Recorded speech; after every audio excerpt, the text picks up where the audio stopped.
আর 2009-এ আপনার একটা সার্বভৌম সংসদ জনগণের ম্যান্ডেট নিয়ে 71-এর যুদ্ধাপরাধীদের সহযোগীদের বিচার করেছিল। কিন্তু এই 2024-এ একটা এক্সিকিউটিভ অর্ডার বলে, যে সরকারের নিজস্ব আইনগত ভিত্তিই নেই, তারা এক্সিকিউটিভ অর্ডার বলে আইসিটির মতন আইন সংশোধন করে তারা এটাকে বিচার করছেন। So the very amendment of the law itself is problematic.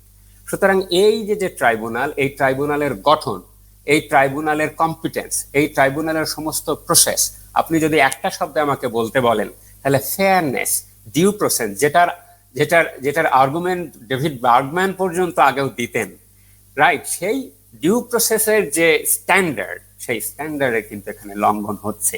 সুতরাং যখন এই মামলাটা এইভাবে চালু হচ্ছে, আপনি দেখেন যে লয়ারের প্রশ্ন, লয়ার তার যোগ্যতা কি, what is the qualification of this lawyer, even the chief prosecutor, আপনি এদের দেখেন না, ফেসগুলো দেখেন না, তারা আন্তর্জাতিক অপরাধ আইনের কোন নীতিটি পড়েছেন তারা আমাকে বলতে পারবেন?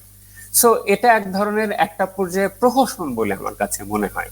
সুতরাং ওই লয়ার সময় নিয়েছেন কি নেন নাই, সেই প্রশ্ন আসলে কমেন্ট করলে আমার কাছে মনে হয় যে এক ধরনের ট্যাসিট অনুমোদন দেওয়া হবে।